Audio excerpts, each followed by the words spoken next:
I, Vladimir Gonikman, was born in 1920 in Belorussia. After high school, I entered Minsk Military Academy. After 2 years of academy, I started military service in the city of Kozelsk. In my military service, I went through the entire Poland hostilities all the way until the city of Lida. We were then transferred to Lithuania and then back again to Belorussia, where we were put on the echelon that was heading to the Petrozavodsk city near the border of Finland.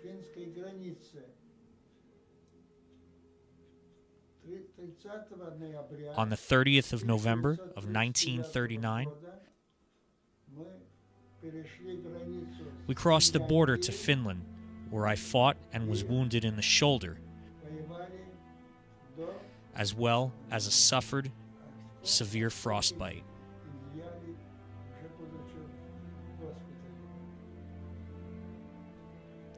I was transferred to a military hospital in Leningrad.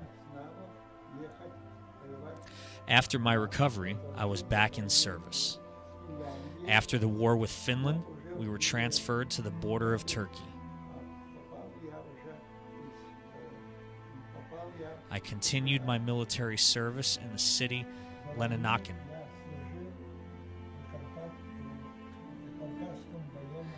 No one expected that a war would break out in the former Soviet Union.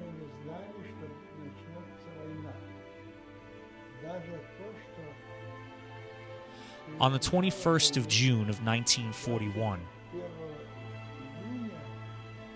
I was allowed to go on a leave.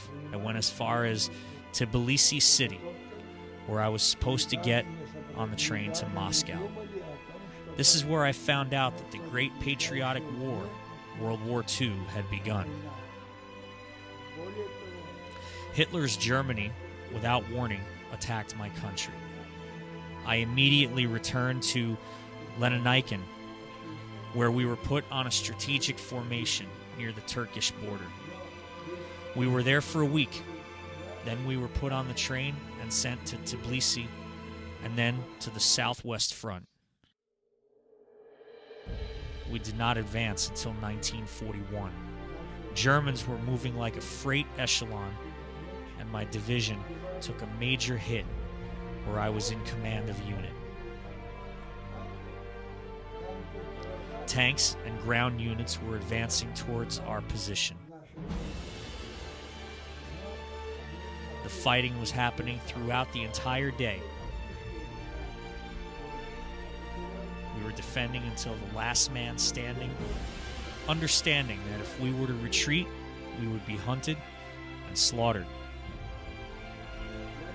Nazis were attacking in full force, but our machine gunners were able to push them back several times. Nazis would retreat, but then would come back again. But not a single Nazi was able to skip through our ranks.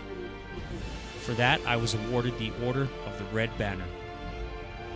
During the awards ceremony, the commander of the head division said that my heroic achievement will never be forgotten. These were one of my best moments in life. Soon, I was sent to Stalingrad. Nazis had severely bombed the city. Once, after a close-by explosion, I had sustained a concussion. However, I stood my ground until our units won the Battle of Stalingrad. During this time, I was participating in a capture of Nazi commander Dubois of 44th Division. By that time, I had a rank of major and I was in charge of the interrogation. After the Battle of Stalingrad, we were transferred towards Kursk, where I was given the rank of lieutenant colonel. I was given a deputy chief of staff position when I was only 23. I went all the way to Poland and then Berlin.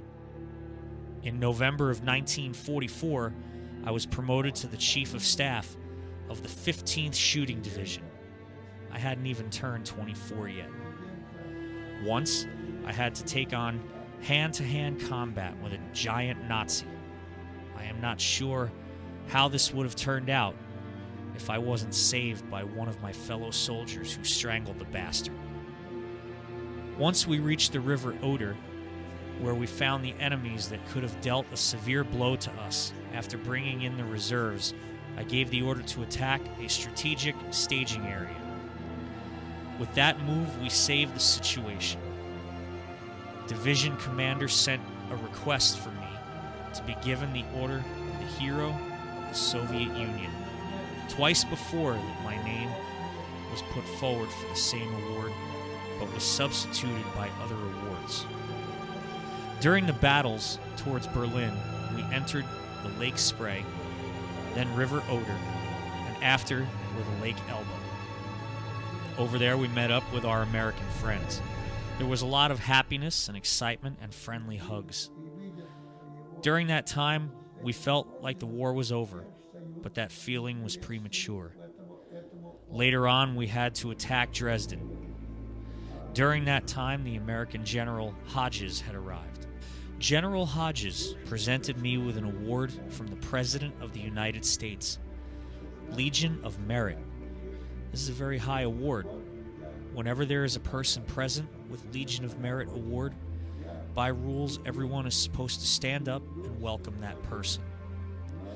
Taking into account all my awards and promotions, after the war, I did not have an easy life. In 1991, I made an uneasy decision to move to the United States as a permanent resident. I was born in the former Soviet Union and lived all my adult life in the country which I was defending without any other thoughts for my own life.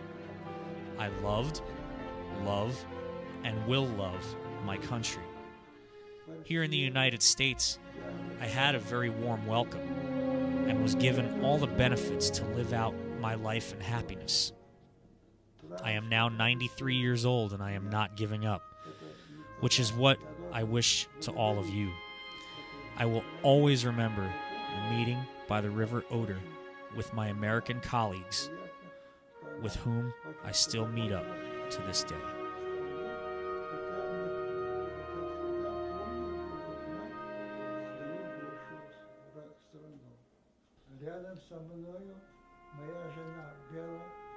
Near me is my wife Bella, to whom I've been married since 1946.